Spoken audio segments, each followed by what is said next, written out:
माता की। वंदे वंदे वंदे वंदे। महाराष्ट्र प्रदेश भारतीय जनता पार्टी अध्यक्ष श्रीमान नितिन गडकरी जी,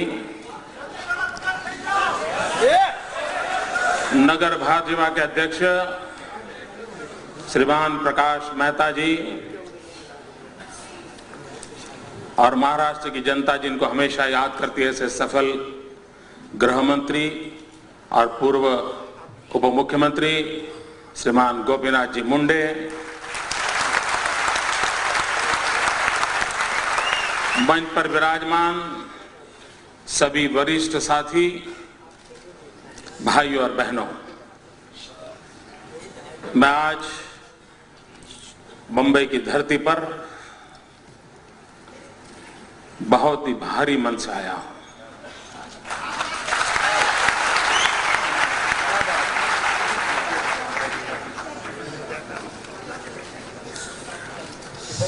मैं कल्पना नहीं कर सकता हूं कि भारत जैसे देश को, यहां के निर्दोष नागरिकों को मौत के घाट क्यों उतार दिया जा रहा है। क्या गुनाह है उन नौजवानों का, क्या गुनाह है उन मां बहनों का। किसी का भाई छीन लिया जाता है, किसी का लाडला छीन लिया जाता है, किसी बहन का सिंदूर पोंछ दिया जाता है। क्यों, कब तक। और इसलिए मैं बड़े भारी मन से आया, बहुत दुखी मन से आया हूं। जिन परिवारों ने अपने स्वजन खोए हैं, उन सभी परिवारजनों को मैं विश्वास देने आया। मैं उन परिवारजनों को आश्वस्त करने आया हूं कि आपकी परिवार के बेटे का खून रंग लाएगा।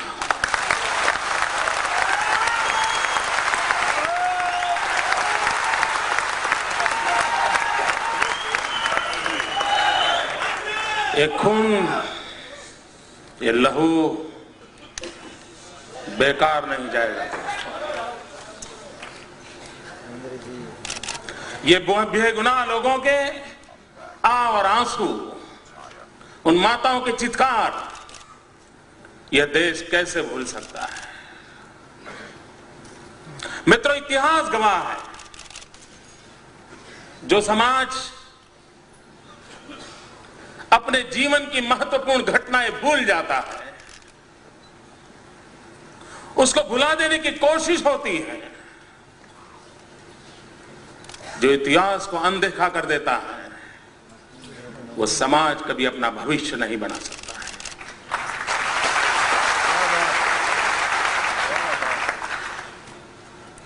हर युग में जन जीवन के अंदर एक भीतर आग होनी चाहिए।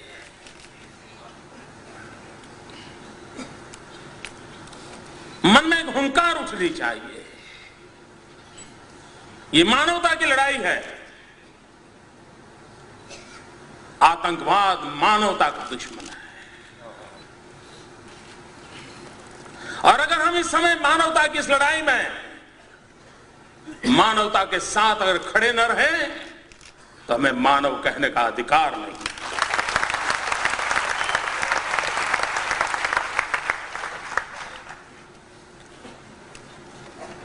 जिन बंधु भगिनी ने अपने प्राण न्योछावर किए हैं,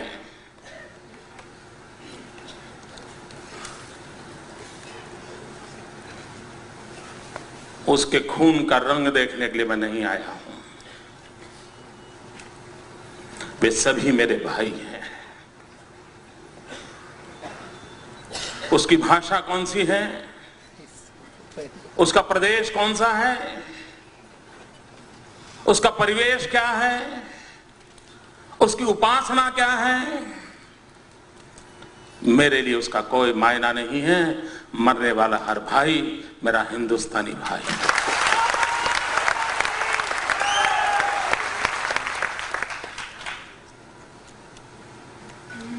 मैं आदरपूर्वक इन मृतात्माओं को श्रद्धांजलि देता हूं, ईश्वर से प्रार्थना करता हूं कि हमें वो शक्ति दें, 100 करोड़ देशवासियों को वो शक्ति दें कि इन मृतात्माओं को वो भूल न जाए।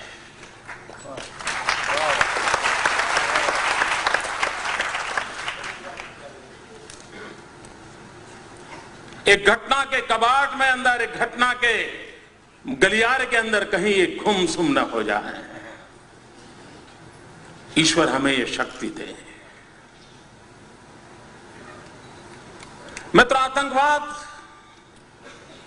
उसके रूप को समझना पड़ेगा। मैं कभी कभी सोचता हूं कि दुनिया के देश बड़ा सीना तान करके कह रहे थे कि हमने यूनो नाम की एक संस्था का निर्माण किया है जो विश्व को युद्ध से बचाएगा। द्वितीय विश्व युद्ध के बाद मानव जात को युद्ध से बचाने की अहम भूमिका यूएन के द्वारा निभाई जाएगी। मैं यूएन के मित्रों से पूछना चाहता हूं, आप सीना तान करके कह भी सकते हैं कि आपने युद्धों को रोकने में बहुत बड़ी भूमिका निभाई होगी। हो सकता है युद्ध शब्द के आसपास चलने वाली गतिविधियों को आपने एक इंटरनेशनल प्रेशर पैदा किया होगा, लेकिन ये मत भूल जाइए, युद्धों ने अपना आउटलेट खोज लिया है। युद्धखोर मानसिकता ने अपना रास्ता ढूंढ लिया है और उसी का नतीजा है कि युद्ध आतंकवाद के रूप में एक प्रॉक्सी वॉर के रूप में लड़ा जा रहा है।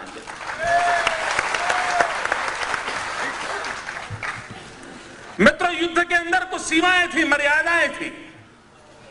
युद्ध दो देशों की सेनाएं लड़ती थी, वो सेनाएं मरने के लिए तैयार होती थी।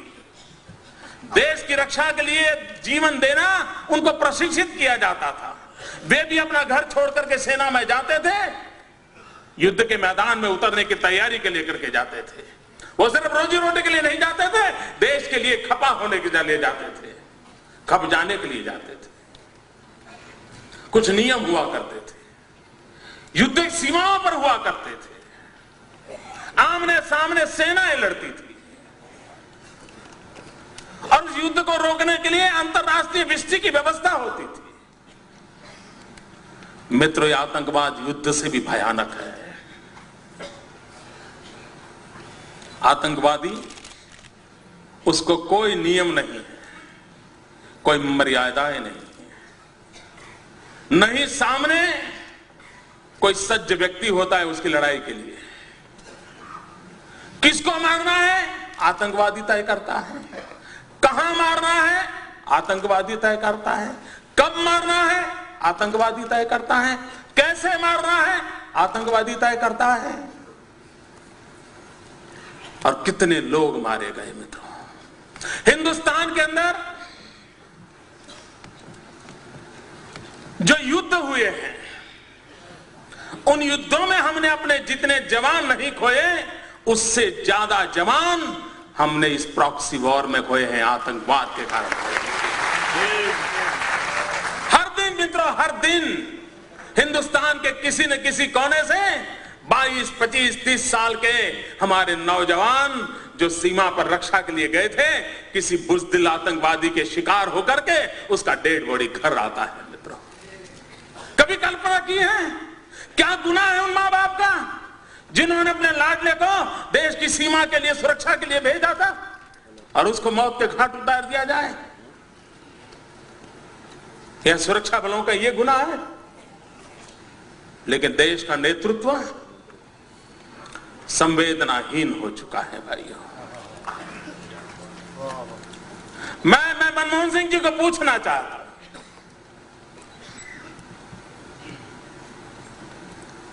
मित्र, ये देश सरदार को याद करता है।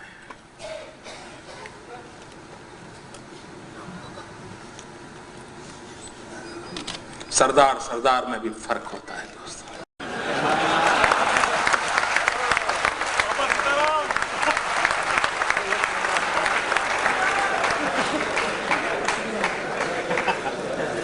एक सरदार पटेल थे मित्रों,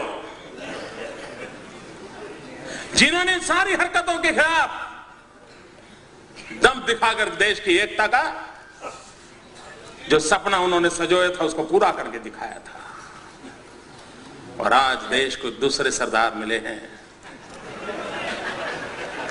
जो बंबई में घोषणा करते हैं कि आतंकवाद की हरकतों के पीछे पड़ोसी देश हैं,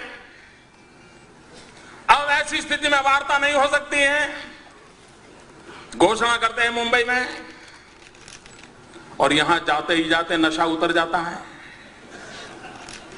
दिल्ली में जाकर के बोलते हैं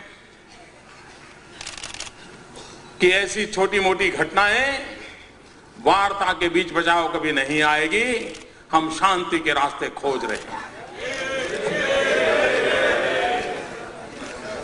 और 2 दिन के बाद रशिया जा रहे हैं, घोषणा करके जाते हैं कि मैं G8 में जाकर के आतंकवाद के खिलाफ विश्व के राष्ट्रों के समक्ष भारत की इस मानवता की बात रखूंगा। मैं भी इंतजार करता था कि सरदार मनमोहन सिंह जी 100 करोड़ देशवासियों की आवाज को बुलंद करेंगे, लेकिन वहां पर धरती पर रशिया में उतरते ही पहला बयान दिया कि हम पोटा को फिर से नहीं लाएंगे।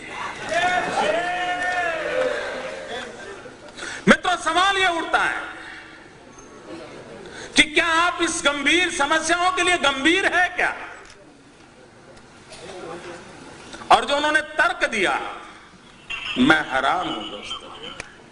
उन्होंने तर्क दिया कि पोटा होने के बावजूद भी अक्षरधाम हुआ था। सरदार मनमोहन सिंह जी, इस देश के प्रधानमंत्री पद की इज्जत मैं करता हूं, इसलिए बहुत मर्यादा में अपनी बात बताऊंगा। लेकिन प्रधानमंत्री जी, आपको पता होना चाहिए, पोटा होने के बावजूद भी अक्षरधाम हुआ, लेकिन पोटा होने के कारण ही अक्षरधाम के लोगों को फांसी का फंदा गया।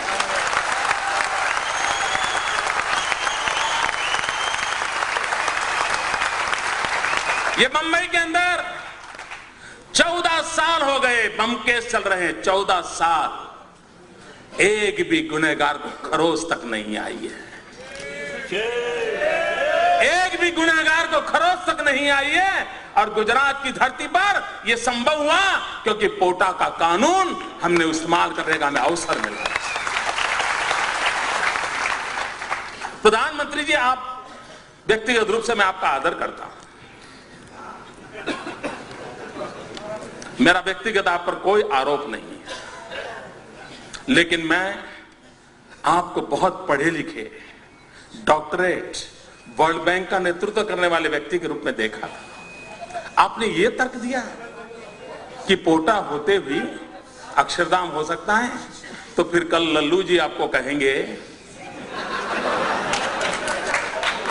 लालू जी आपको बताएंगे कि साहब बिना टिकट जाने का गुनाह बनता है, ये कानून है, उसके बावजूद भी लोग बिना टिकट जाते हैं, तो ऐसा करो कानून हटाया जाए।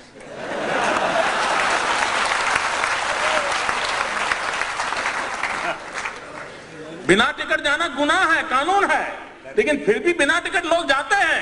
लल्लू जी आकर के कहेंगे कि भाई कानून कल काम का नहीं है, कानून हटाओ, क्या ये तर्क देंगे आप? मित्रों, पोटा का कानून आतंकवादियों पर क्या प्रभाव पैदा करता है उसका विवाद हो सकता है, लेकिन पोटा का कानून हिंदुस्तान के सुरक्षा बलों का मनोबल बढ़ाता है। मित्रों, एक जमाना था जब पुलिस के पास 25 किलो की 303 राइफल हुआ करती थी। 303 राइफल हुआ करती थी, वो बेचारा दौड़ भी नहीं पाता था। जब देश में आतंकवाद की हरकतें बढ़ने लगी, करीब करीब सभी प्रदेशों के अंदर AK-47 पुलिस वालों को देना शुरू कर दिया। मैं प्रधानमंत्री जी को पूछना चाहता हूं कि आतंकवाद के संकट के चलते पुलिस के हाथ में 303 राइफल से AK-47 तो दे सकते हो, लेकिन उसकी कलम में ताकत नहीं दे सकते हो। क्या तर्क है आपका, मैं समझना चाहता हूं। क्या तर्क है आपका? और मैं चाहता हूं प्रधानमंत्री जी, आपको अगर निर्णय करना है, हम भारतीय जनता पार्टी वाले कहते हैं इसलिए मत करो, एक काम करो। इस देश के सुरक्षा बल के जवान जिन्होंने इस भारत मां की सेवा करते करते, जिन्होंने निर्दोष नागरिकों की सेवा करते करते अपने जान गंवाए हैं, उन शहीद परिवारों से सिर्फ वोटिंग करवा लीजिए और उनको पूछ लीजिए कि पोटा का कानून रहना चाहिए कि जाना चाहिए। अगर वो कह देते हैं तो फिर आपकी मर्जी, आप चला लीजिए।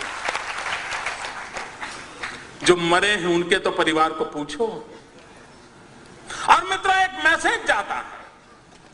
और देश का दुर्भाग्य देखिए, यूपीए सरकार आई, पहले ही दिन पहला निर्णय, यूपीए सरकार का पहला निर्णय क्या, और वो अपनी उपलब्धि में गिनाते हैं, उपलब्धि में गिनाते हैं कि हमने आते ही पोटा का कानून खत्म कर दिया। मित्रों, इस प्रकार से देश चलाने वाले लोग कभी भी इस देश में कभी भी आतंकवाद के खिलाफ लड़ाई लड़ने का मैसेज तक नहीं दे सकते। लड़ाई तो लड़ पाए न लड़ पाए बात की बात है, वो एक संदेश भी आतंकवादियों को नहीं दे सकते। मित्रों, दुनिया का स्वरूप देखिए। एक तरफ भारत के नेतृत्व की यह परिस्थिति, दूसरी तरफ दुनिया का स्वरूप देखिए। मित्रों, आतंकवाद की घटना जब 9/11 को हुई अमेरिका के अंदर, और उस 9/11 की घटना के बाद यूएन ने 20 सितंबर को एक कानून पारित किया, एक प्रस्ताव पारित किया, और उसने टेररिज्म के खिलाफ लड़ने की घोषणा की। पूरे विश्व को टेररिज्म के खिलाफ लड़ने के लिए, एकजुट होने के लिए यूएन ने प्रस्ताव पारित किया, विश्व को अपील की। मित्रों, 9/11 के बाद अमेरिका ने, जिसके पास सब प्रकार के कानून मौजूद होने के बावजूद भी, इस नई परिस्थिति में उन्होंने नया कानून बनाया, पैट्रियट एक्ट 2001, और उससे आगे चल करके उन्होंने दूसरा भी एक कानून बनाया, फाइनेंशियल एंटी टेररिज्म एक्ट 2001। और इतना ही नहीं मित्रों, अमेरिका ने उनके यहां इन सारी व्यवस्थाओं को पार करने के लिए होमलैंड सिक्योरिटी की नई एक अरेंजमेंट खड़ी कर दी।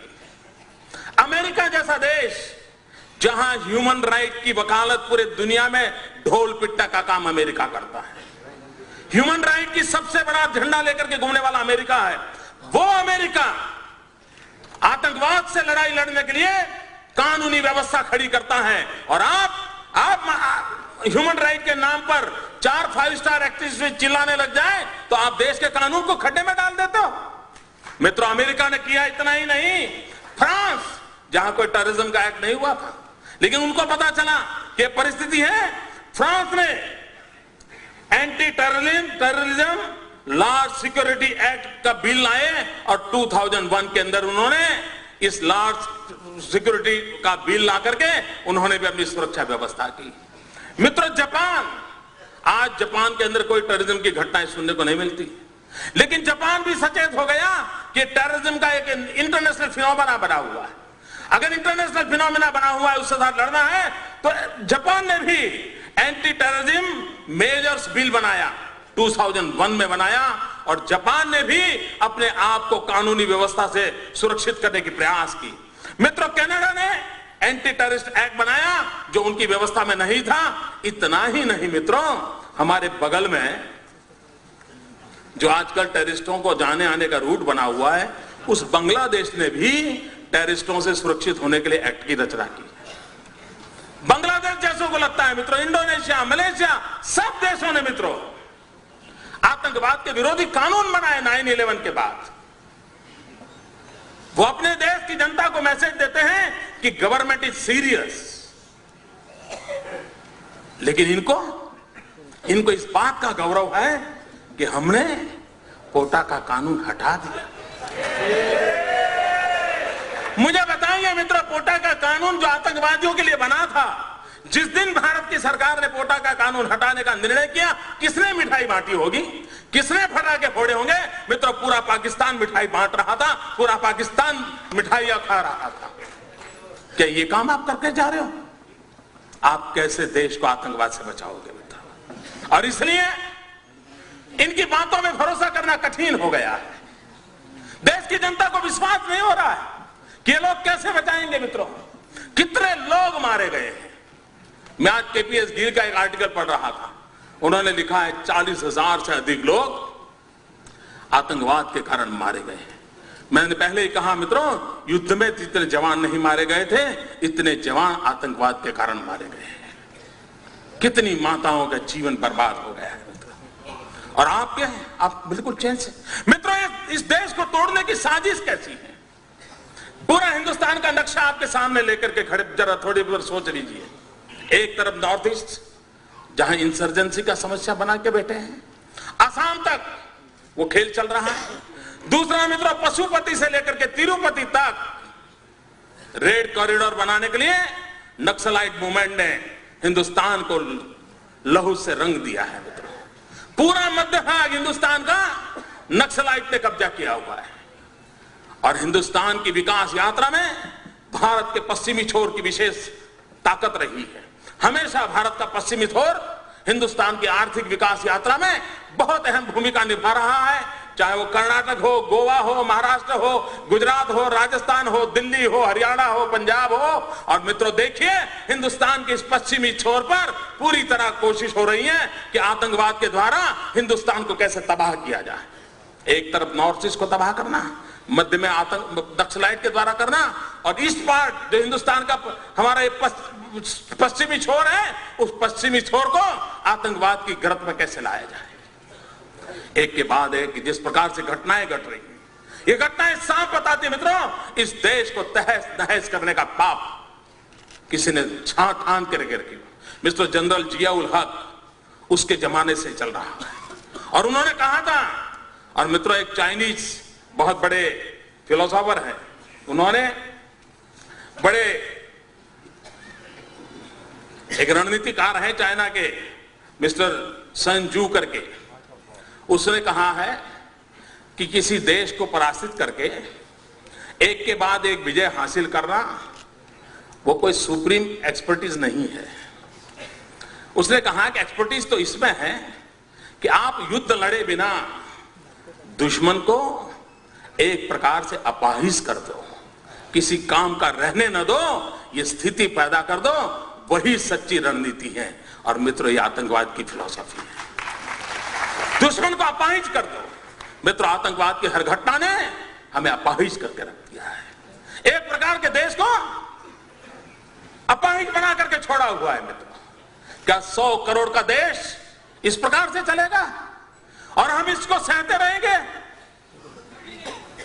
और मैं दुर्भाग्य से मित्रों, देश के नेता आतंकवाद के खिलाफ बोलने से कतराते हैं, व्यक्तिगत रूप से मिलते हैं। ये सारे नेता वही भाषा बोलते हैं जो मैं बोलता हूं। ये जो बाहर आकर के चीखते हैं, घर में मिलते हैं तो मेरी पीठ थपथपाते हैं। मैं नाम दे सकता हूं मित्रों। इसका मतलब ये हुआ उन पे हौसला नहीं है, लेकिन चाहते हैं कोई तो करता है।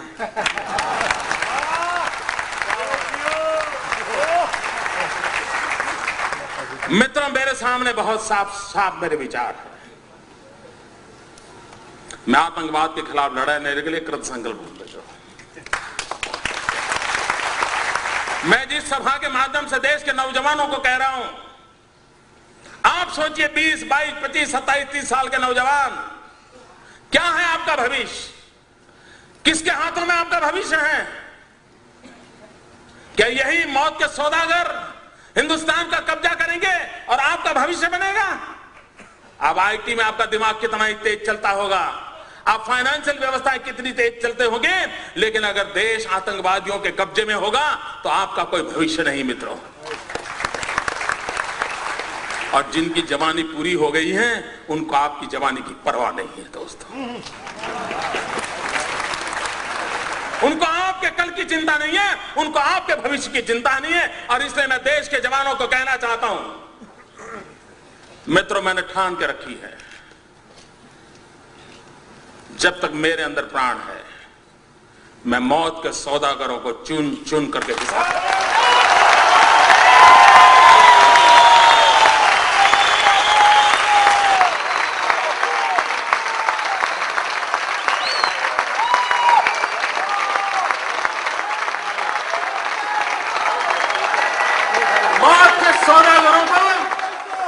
मौत को सौदागरों को छोड़ा नहीं जा सकता भाइयों।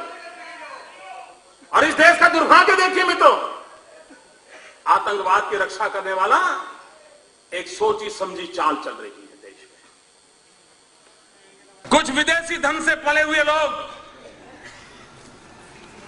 जो अपने आप को बुद्धिमान कहते हैं, 5 स्टार एक्टिविस्ट हैं, इस देश में आप लगातार ऑब्जर्व कीजिए, एनालिसिस कीजिए, कोई भी आतंकवाद की घटना होती है और जो भी उस आतंकवाद के खिलाफ बोलता है उसको कम्युनल के रंग से रंग देते हैं, उसको कम्युनल रंग के रंग देते हैं। अरे मित्र, आतंकवाद के खिलाफ बोलना ये मानवता के लिए लड़ाई का सिपाही होता है, ये मानवता की लड़ाई लड़ रहा है, ये किसी कौम के खिलाफ नहीं है। और मित्र, आतंकवादियों का कोई धर्म नहीं होता है, ये मैं साफ मानता हूं। आतंकवादियों का कोई धर्म नहीं होता है, आतंकवाद मानवता का दुश्मन होता है और उसको ईंट का जवाब पत्थर से देना चाहिए।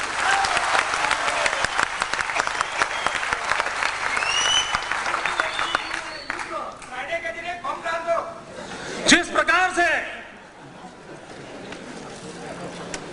मित्रों कभी कभी हम गलती करते हैं, मैं इस बात को आपको कहना चाहूंगा भाइयों, आतंकवादियों का मंसूबा है कि देश में हिंसा फैले। ये देश के नागरिकों का दायित्व है कि किसी भी हालत में हिंसा को फैलने न दें, किसी भी हालत में हिंसा को फैलने न दें। ये उनके मंसूबे हैं, वो पार पाड़ने नहीं चाहिए मित्रों। लेकिन उसके साथ साथ महात्मा गांधी की तरह आपके भीतर सत्य की लड़ाई के लिए एक आग जलनी चाहिए दोस्तों।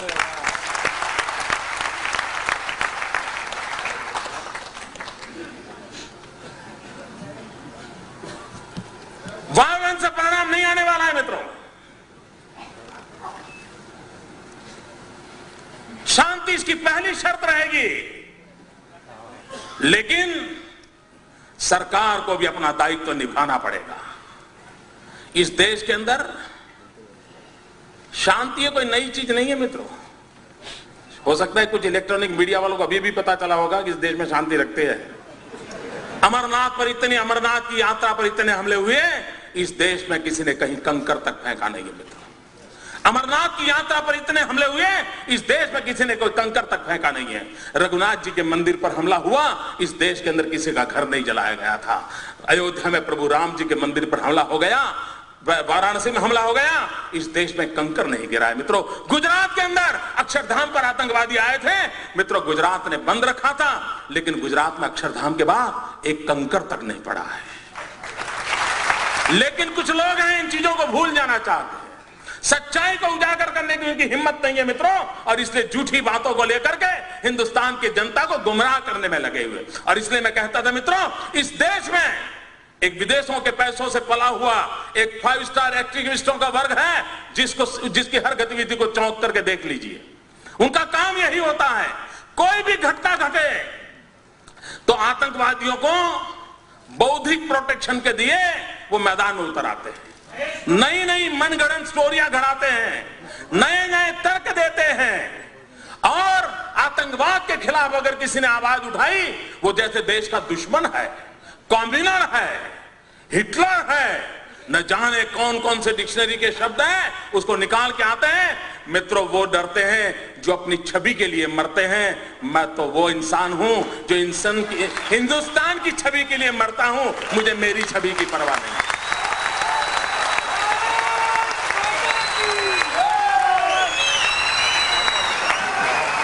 क्या करना है इमेज को दोस्तों? किसके लिए इमेज? फूलमालाएं पहनने के लिए? मैं पत्थर खाने के लिए तैयार हूं अगर मैं मेरे देश के किसी नागरिक की रक्षा कर सकता हूं। मैं सच्चाई के रास्ते पर जाना चाहता हूं। और मैं प्रधानमंत्री जो कहना चाहता हूं, आप अगर पोटा का कानून नहीं ला सकते हो, इतना तो करो भाई, राज्यों को अधिकार दे दो। आपको पॉलिटिकल कारण होंगे, मेरा पहला प्रदेश होगा, अगर मुझे अधिकार मिल जाए मैं सबसे पहले कानून बनाऊंगा और हिंदुस्तान के देश को बता के दिखा के रखूंगा, मित्रों आतंकवादियों को ऐसा सबक सिखाया जाता है।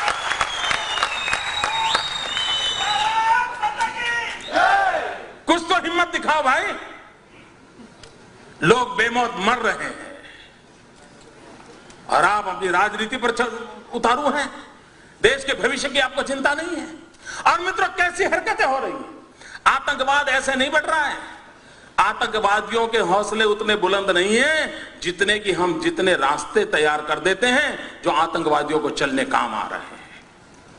मुझे बताइए, गुजरात के अंदर एक इशरत जहान नाम की लड़की को, आतंकवादी लड़की को, हमारी पुलिस के साथ एनकाउंटर हो गया, अब उसको मार गिराया। आपको मालूम होगा, वो दिन याद कीजिए, सारे दुनिया के 5 स्टार एक्टिविस्ट मोदी पर टूट पड़े थे साहब कि एक नौजवान लड़की को मार दिया, निर्दोष लड़की को मार दिया, गोली से भून दिया।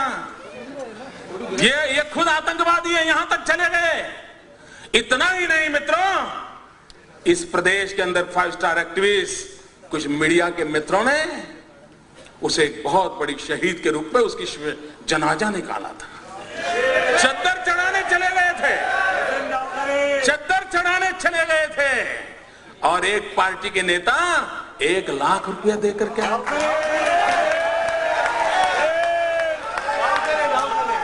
सब किया था, सब कुछ किया था। मैं चुप था, वैसे भी मैं ज्यादा बोलता नहीं।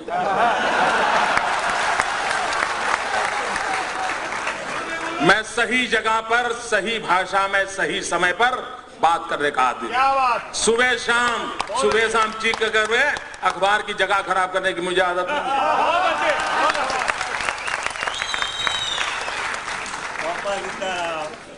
दो प्रकार के नेता होते हैं दोस्तों, कुछ नेता हैं जिनको सिद्धि में विश्वास है, कुछ नेता हैं जिनको प्रसिद्धि में विश्वास है।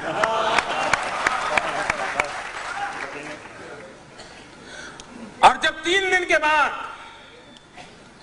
ग्वाजा टाइम्स, जो लश्कर ए तोयबा का एक मुखपत्र है, उसने एक आर्टिकल लिखा, पाकिस्तान में आर्टिकल छपा कि हमें शान से गौरव हो रहा है कि इशरत जहान जैसी एक लड़की ने हमारे मकसद को पूरा करने के लिए अपने आप को बलि चढ़ा दिया। जब पाकिस्तान में, तब जाकर के चुप हो गए, फिर पता नहीं उनकी वो रिकॉर्ड की वो कैमरा वाली चीजें कहां चली गई, वो चद्दर चढ़ाने वाले कहां चले गए, सारा खो गए। चुप है, 2 साहब इतने साल हो गए, चुप है, कोई पूछने वाला नहीं उनको। अगर मैंने ऐसी गलती की होती तो साहब मेरे बाल नोच लेते, मेरे बाल नोच लेते।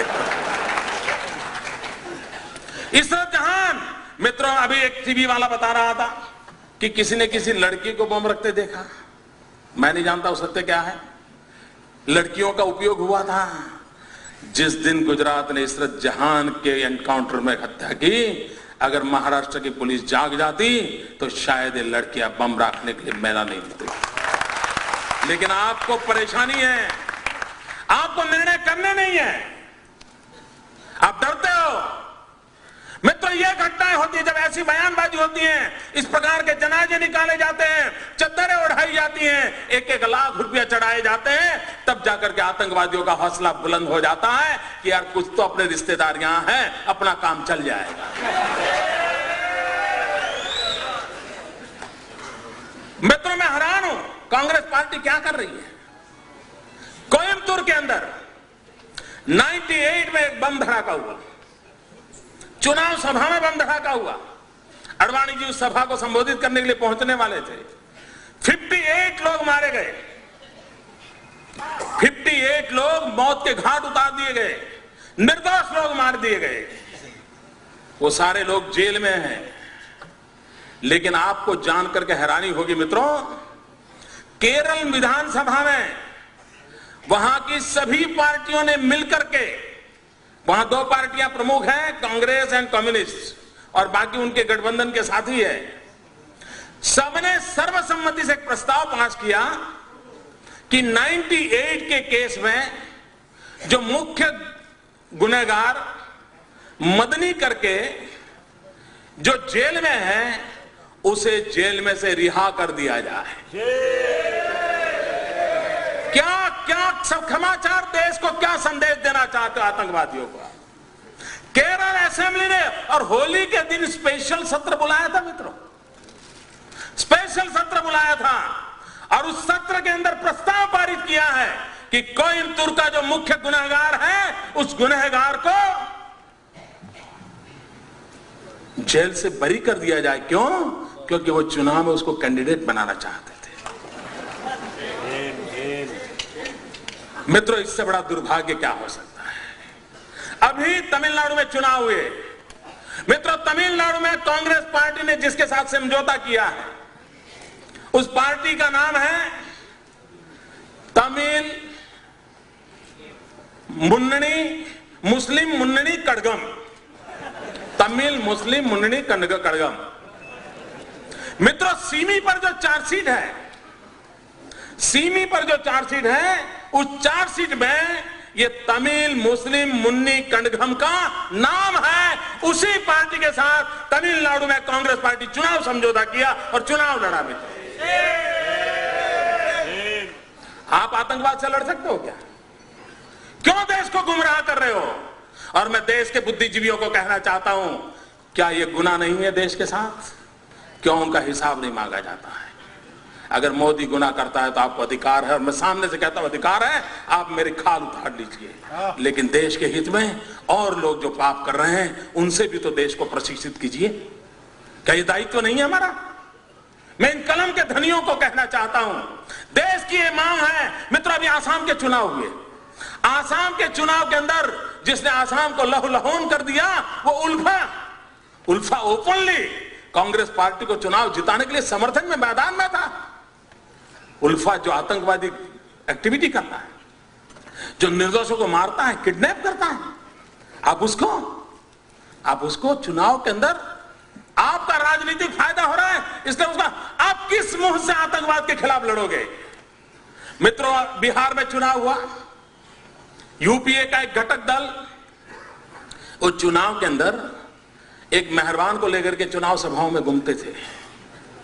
क्यों घूमते थे? क्योंकि उसका दिखावा बिन लादेन जैसा था। बिन लादेन जैसा दिखता है, ये बिहार में लोगों को दिखा करके वोट मांगे जाते थे। मुझे कल्पना कर सकते हो मित्रों, आज भी हिंदुस्तान में कोई रावण कितना ही शक्तिशाली क्यों न था, लेकिन कोई निकलता है रावण के नाम पर कुछ लेने के लिए? ये बिन लादेन को लेकर के निकलते हैं साहब, और बड़े गौरव से, और टीवी के मित्र भी बड़े शान से बताते थे कि ये देखिए बिल्कुल बिन लादेन जैसे दिखते हैं। पता नहीं उनका किस जन्म का रिश्ता है, मैं नहीं जानता हूं। क्या ये देश की सेवा हो रही है? मित्रों, मेरे भीतर एक आग है, इसलिए मैं बोल रहा हूं। मैं 200 लोगों की मौत देख नहीं सकता दोस्तों। ये मेरा राजनीति नहीं है, ये मेरी राष्ट्रनीति का हिस्सा है। और मित्रों, मैं राजनीति के साथ आने की,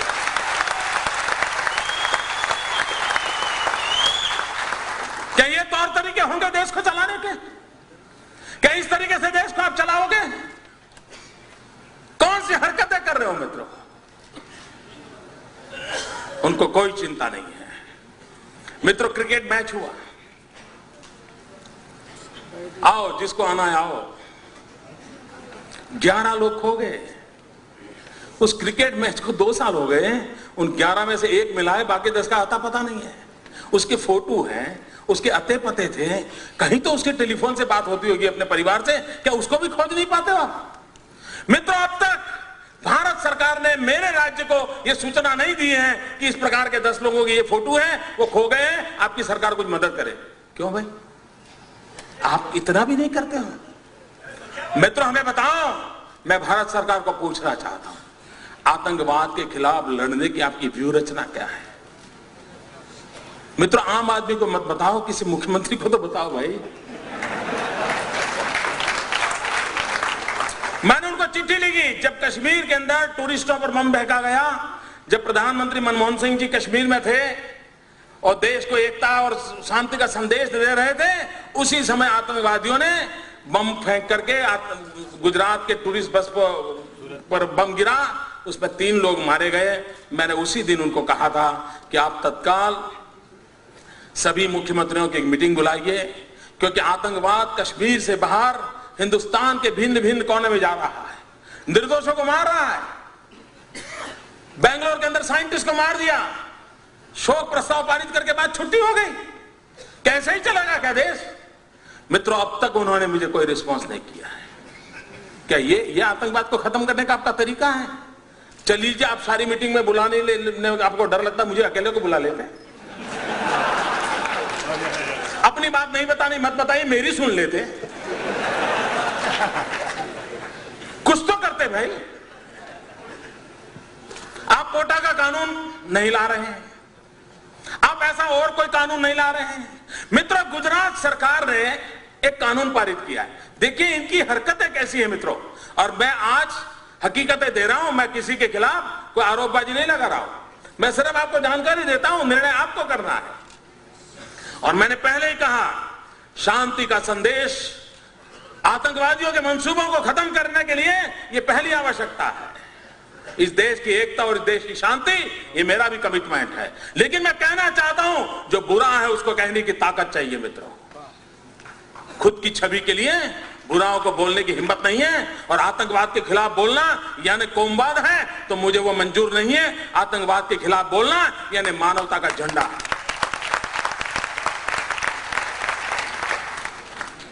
और इसलिए हमें लड़ाई लड़ रहे हैं मित्रों, गुजरात सरकार ने कानून पास किया ऑर्गेनाइज क्राइम के खिलाफ, क्योंकि आजकल अन्य प्रदेशों में गैंग काम करती हैं, ऑपरेट करके चली जाती हैं।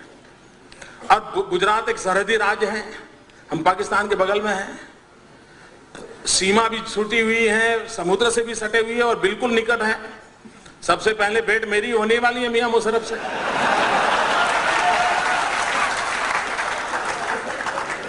मित्रों, ईश्वर ने भी कोई मुहूर्त तय करके रखा है, मैं आपको बता के रखता हूं, वो भी हिसाब कभी चुकता हो जाएगा।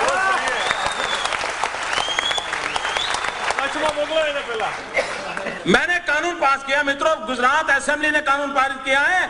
5 करोड़ जनता का प्रतिनिधि होती है असेंबली, और प्रस्ताव पारित करके मैंने रखा है। और कानून वही है जो महाराष्ट्र में है ऑलरेडी, माको का,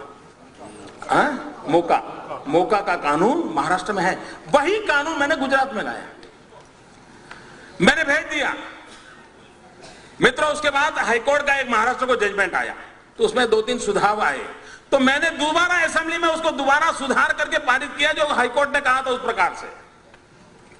2004 से मेरा कानून, ये शिवराज पाटिल अपनी कुर्सी के नीचे दबा के बैठे हुए हैं। क्यों आप गुजरात की जनता को सुरक्षित रखने के मेरे प्रयास को आप उसमें भी अड़ंगे डालोगे? कैसे आप आतंकवाद और गुंडों के साथ लड़ने वाले हो? उनको डर लगता है कि मोदी के हाथ में कानून चला गया तो पता नहीं क्या होगा, तो फिर तुम करते क्या हो भाई? दिल्ली में बैठे हो क्या जाएगा?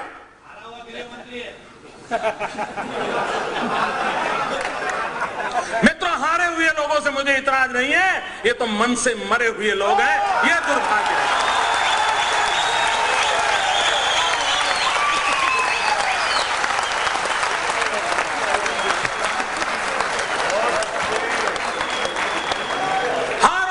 जिंदगी का खेल है मित्रों, कोई हार जाता है मैं बुरा नहीं मानता हूं, लेकिन जो मन से संकल्प लेके चलता है कि देश की भलाई के लिए मैं देश जीत जाए इसलिए खुद को खपा दूंगा, मुझे ऐसे लोगों की जरूरत है। और उनमें वो सामर्थ्य नहीं है। मैं अभी भी हैरान हूं, क्यों गुजरात के इस कानून को दबा करके 2 साल हो गए मित्रों। मैं भी आसाम में गया था, तो आसाम के अंदर चुनाव सभा में गया था, तो गांव के लोग जहां उतरता था, उतरते ही मुझे आकर के कहते, साहब चुनाव सभा तो ठीक है, लेकिन आप बांग्लादेशियों के लिए जरूर बोलिए। साहब ये तो आप बोल के ही जाइए, हम तो बोले यही सुनने आए हैं। पूरा गांव का गांव मुझे कहने आता था, क्या बांग्लादेशियों का बताइए साहब, हम बांग्लादेशियों से परेशान हैं, पूरा गांव बोलता था। तो मैंने वहां की जनसभा में कहा, मैंने कहा देखो भाई, आसाम के पड़ोस में बांग्लादेश है और गुजरात के पड़ोस में पाकिस्तान है, मेरी भी हालत आपके जैसी है। वो आपके पड़ोस में है, मेरे पड़ोस में ये बैठे हैं। मैंने कहा लेकिन फर्क थोड़ा सा है, आप उनके से कारण परेशान हो, वो मेरे कारण परेशान है।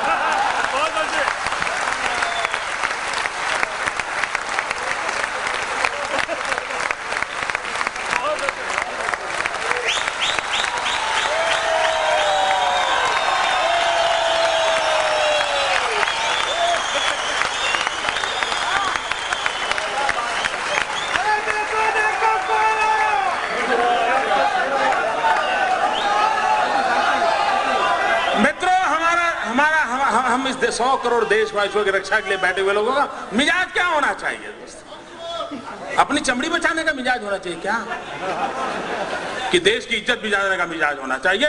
मित्रों, मुझे मेरी चमड़ी नहीं बचानी है, कोशिश करूंगा इस देश के काम आ जाए।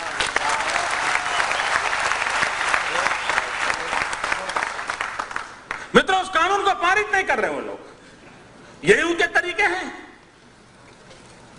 और देश को कहते हैं, कभी कभी गौरव से कहते हैं, भाई गुजरात तो बहुत प्रगति कर रहा है। मैंने कहा मैं प्रगति को सुरक्षित भी करना चाहता हूं।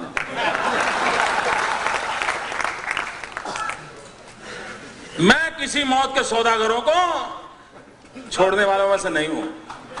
मुझे वो जमता ही नहीं भाई।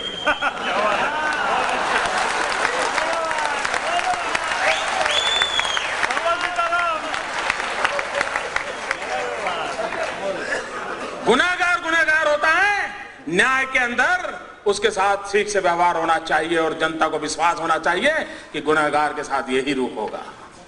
यही तरीका होता है मित्रों देश चलाने का। देखिए वे कुछ नहीं चला सकते मित्रों, ये जो देश का दुर्भाग्य है, इसके खिलाफ एक जागृति की आवश्यकता है। और उस जागृति को पूरा करने के लिए मैं फिर एक बार कहता हूं,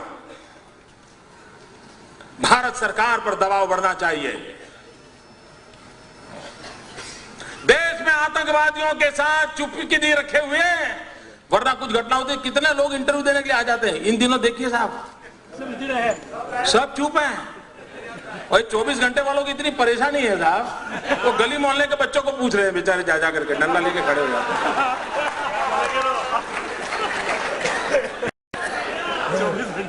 कोई नेता में दम नहीं आकर के खड़ा हो जाए, देश की जनता को जवाब दे कि क्यों हो रहा है। किसी में दम नहीं है।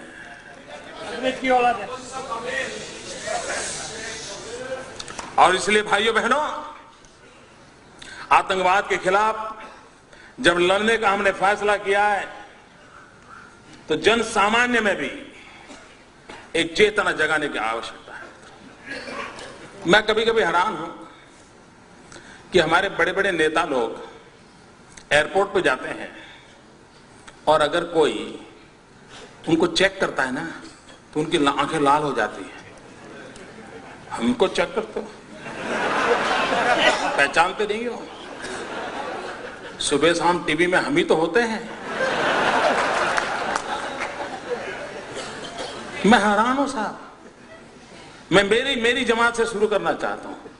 हमारे एक नेता थे, परिचित मित्र थे अच्छे, उनको बहुत बुरा लगता था। एयरपोर्ट पे कभी निकलते थे और सिक्योरिटी चेक होता था, तो उनको बहुत बुरा लगता था और वो पता नहीं लाल पीले हो जाते थे और पूरे विमान में उतरने तक वो ठीक नहीं होते थे।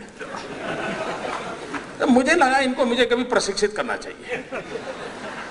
तो मैंने क्या किया कि जब मैं जाता था कभी उनके साथ, तो मैं कहता आप मेरे पीछे चलो, मैं आगे चलता हूँ। अब मैं उन दिनों पार्टी का स्पोक्समैन था, तो मैं ज्यादा टीवी पर दिखता था तो लोग पहचानते थे, और दाढ़ी के कारण मेरी आइडेंटिटी थोड़ी अलग भी थी। तो ज्यादातर पुलिस के लोग जो एयरपोर्ट पे खड़े, अरे साहब पहचानते हैं, चलिए चलिए। तो मैं कहता था नहीं, मैं नहीं जाऊंगा, पहले मेरी आरती उतारो। तो मेटल डिटेक्टर घुमाते हैं ना,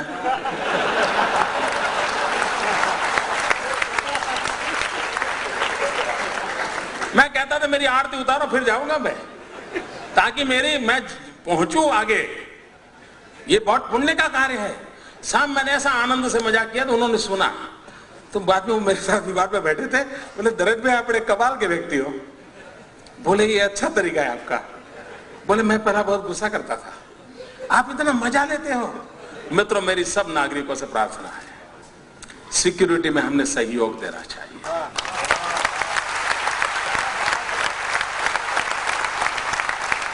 देखिए, आतंकवादी कोई स्पेशल ड्रेस पहन के नहीं आते, चोला पहन करके नहीं आते, वो ऐसे कॉमन मैन की तरह आते हैं।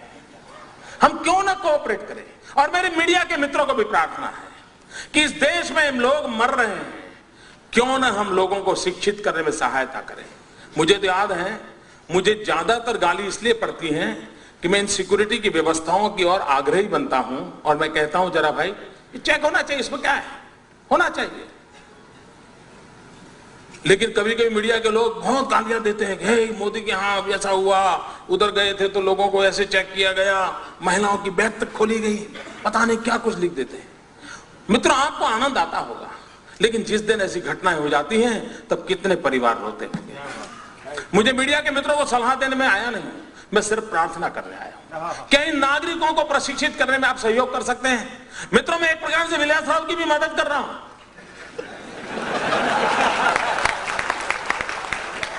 उनमें हिम्मत नहीं है कि मीडिया के सामने जाकर के कहेंगे मेरी मदद करो। मैं उनके लिए कह रहा हूं कि भाई सिक्योरिटी के हर पहलू पर हमने सबने चौकन्ना होना चाहिए। देखिए, देश के हर नागरिक को इसलिए प्रशिक्षित करना चाहिए। जब देश के सब नागरिकों को हम प्रशिक्षित नहीं करेंगे, वरना निर्दोष लोगों का नुकसान हो जाता है। आवश्यक है, हमने इसको कोऑपरेट करना चाहिए। और मैं तो भारतीय जनता पार्टी के कुछ लोग यहां बैठे होंगे, मैं उनसे आग्रह करता हूं कि आप जनता के अंदर ये माहौल बनाइए कि सिक्योरिटी के विषय में, अपने अगल बगल की गतिविधियों के विषय में वो हमेशा जागरूक रहें, खुद सहयोग करें, लोगों को सहयोग करने के लिए प्रेरित करें। कभी ऐसा न करें ताकि सिक्योरिटी की व्यवस्थाओं को तकलीफ हो, क्योंकि हर व्यक्ति के लिए पुलिस कभी भी संभव नहीं होगा, हर मोहल्ले के लिए पुलिस संभव नहीं होगा। अगर हम चौकन्ने रहेंगे तो हम बहुत बड़ी मात्रा में आतंकवादियों को उनकी घटनाओं को पार उतारने से पहले ही उनको दबोच सकते हैं। मित्रों, यह माहौल क्रिएट करना पड़ेगा, यह माहौल क्रिएट करने की आवश्यकता है, एक दायित्व बनता है, और इस दायित्व को पूरा करने का प्रयास एक नागरिक के नाते हम लोगों ने करना चाहिए और पूरे देश में माहौल बनाना चाहिए। और इसलिए मैंने उदाहरण मेरे से दिया कि एयरपोर्ट जाते हैं हम, राजनेताओं को लगता है कि हमारी बैग क्यों खोले। मित्रों, पार्लियामेंट के अंदर बहस की थी एमपीओ ने कि हम संसद लोग जाते हैं, हमारी बैग क्यों खोली जाती है। क्यों भाई, हिंदुस्तान के हर नागरिक की इतनी व्यवस्था होनी चाहिए, सबने सहयोग करना चाहिए। अगर सब लोग सहयोग करेंगे तो हिंदुस्तान के अंदर सारी व्यवस्थाओं में हम सहयोग करेंगे। मित्रों, मैं सिर्फ आलोचना करने के लिए नहीं आया हूं, मैं एक जिम्मेवारी के साथ कह रहा हूं, कानूनी व्यवस्थाएं होनी चाहिए। मुझे और ज्यादा बोलना है क्या?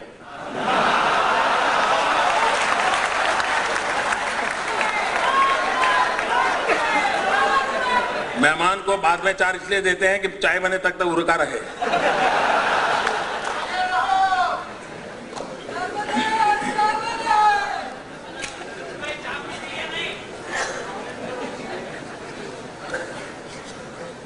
मित्रों, मैं जिन विषयों को लेकर के आपसे बात करने आज आया हूं, मैंने पहले ही कहा, मैं बहुत भारी मन से आया हूं।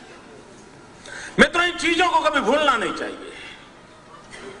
आज भी अमेरिका 9/11 को नहीं भूलता है मित्रों, आज भी वो 9/11 को याद रखता है और औरों को भी याद रखने के लिए मजबूर करता है।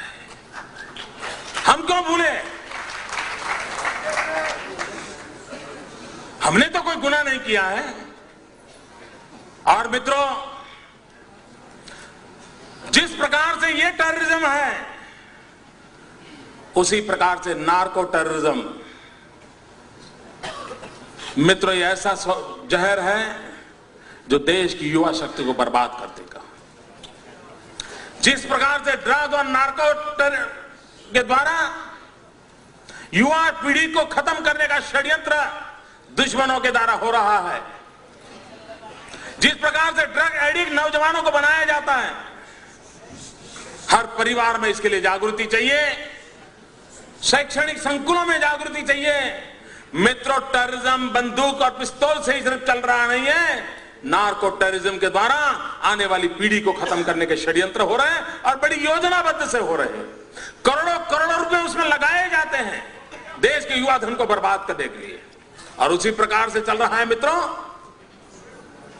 देश में देश के अर्थतंत्र को तोड़ने के लिए नकली नोटों का व्यापार। पाकिस्तान के एम्बेसी जो नेपाल में है, वहां से हिंदुस्तान की नकली नोटें पकड़ी जाती हैं। नेपाल की पाकिस्तान की एम्बेसी में से नकली नोटें पकड़ी जाए, लेकिन पाकिस्तान से रास्ते अच्छे बनाने के लिए हिंदुस्तान अपना विरोध दर्ज करने के लिए मामला गोल कर दे, ये कैसे हो सकता है मित्रों? और आज हिंदुस्तान की अर्थव्यवस्था को तोड़ने के लिए ये दूसरा खेल चल रहा है और इसके पीछे भी पाकिस्तान का हाथ रहता है। मित्रों, दुनिया को जिहादी आतंकवाद से संकट है और जिहादी आतंकवाद यानी इस्लाम नहीं है। हर इस्लाम जिहाद नहीं करता है और इसलिए मैं जानबूझ करके शब्द करता हूं जिहादी आतंकवाद। और आज दुनिया के सब देशों में टेररिज्म की चर्चा करते हैं, उसमें जिहादी आतंकवाद शब्द प्रयोग में आता है। मित्रों, दुनिया में अमेरिका सबसे ज्यादा सुरक्षित है। अमेरिका के अगल बगल में कोई भी जिहादी आतंकवादी को फैलाने वाला देश नहीं है। और दुनिया के नक्शे पर सबसे असुरक्षित कोई देश है तो हिंदुस्तान है। उसके चारों तरफ सारे जिहादी आतंकवाद को फैलाने वाले देश हैं। मित्रों, इंडोनेशिया, मलेशिया तक जिहादी आतंकवाद फैला है। वहां के इस्लामिक देश होने के बाद भी वहां के राजनेता भी इन जिहादी आतंकवाद के कारण परेशान है। इंडोनेशिया का नेतृत्व मुसलमानों के हाथ में है, लेकिन वो लिबरल विचार के मुसलमान हैं, वहां पर भी जिहादी आतंकवाद पहुंचा है। बाली के अंदर बम विस्फोट क्यों हुआ मित्रों? मलेशिया एक मॉडर्न कंट्री के रूप में उभर रहा था। मैं मलेशिया के एक दिन मेहमान था, वहां के प्रधानमंत्री डॉक्टर मोहम्मद महातीर का। अब तो उन्होंने बहुत आयु थी, छोड़ दिया।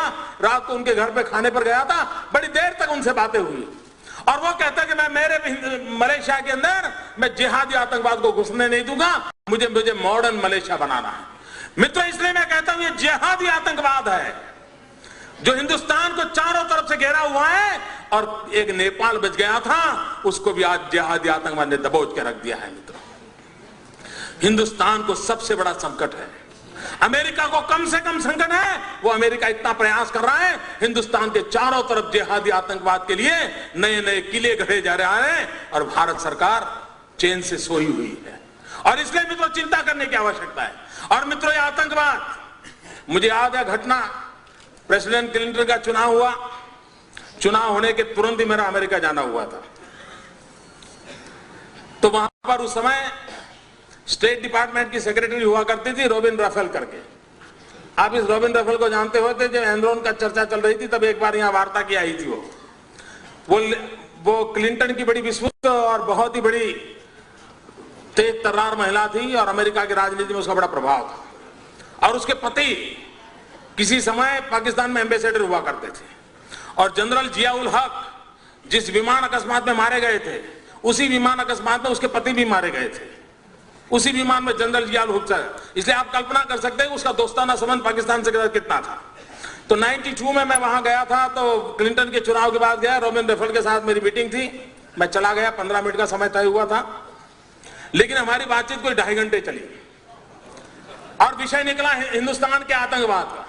मित्रों, में 2.5 घंटे तक इस महिला को अमेरिका की स्टेट डिपार्टमेंट की सेक्रेटरी, जो बहुत महत्वपूर्ण पद होता है, 2.5 घंटे को उसको आतंकवाद समझाता रहा। वो मुझे कहती है कि नहीं, ये तो आपका लॉ एंड ऑर्डर प्रॉब्लम है।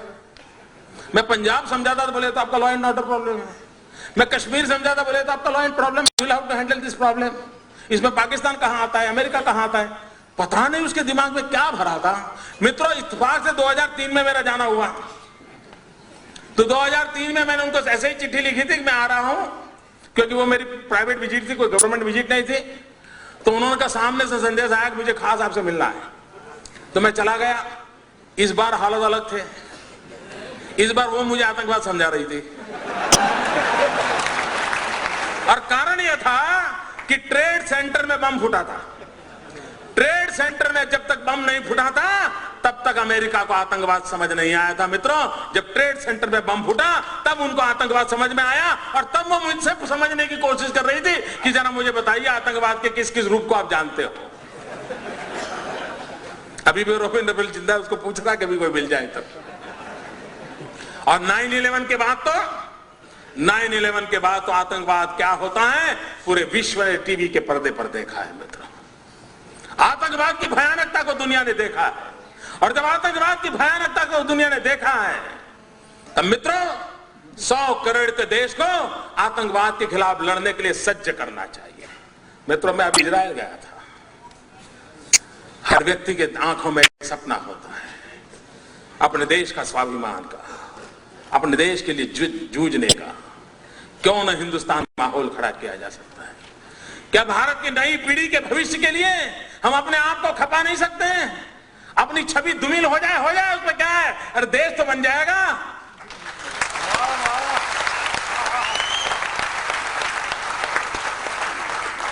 और इसलिए मित्रों, इन 200 आत्माएं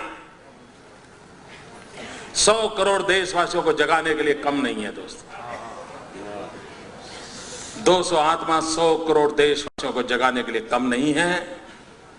मैं ईश्वर से फिर एक बार प्रार्थना करता हूं, इन 200 आत्माएं निर्दोषों की आत्माएं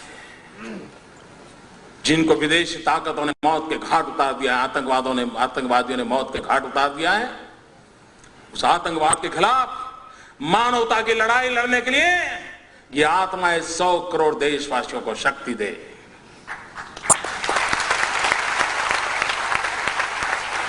मैं दिल्ली सरकार से अपेक्षा नहीं करता हूं, क्योंकि पता नहीं वो आत्मा वहां कोशिश भी करेगा तो आत्मा दुखी होकर वापस आएगा। इसलिए मैं 100 करोड़ देशवासियों के लिए कह रहा हूं, और देश का भविष्य देश की जनता को तय करना होगा मित्रों। ये मौत के सौदागरों का खेल, उनके लोहा लेने का काम हम ही को करना पड़ेगा, हम लोगों को मिल करके करना पड़ेगा। और मैं फिर एक बार उन सभी परिवारों के प्रति अपनी सद्भावना व्यक्त करता हूं, अपनी सहानुभूति व्यक्त करता हूं। बाकी तो गुजरात તમે જાણો છો,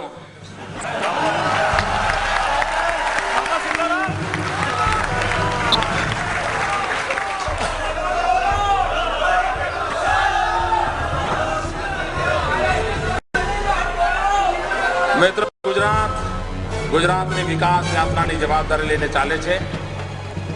દેશની મારી પાસે જે અપેક્ષાઓ છે એ મારું રાજ્ય પૂરું કરવા પ્રયાસ કરશે। ખૂબ ખૂબ ધન્યવાદ। भारत माता की जय। वंदे। 2 हाथ ऊपर उठा करके पूरी ताकत से बोलिए वंदे वंदे।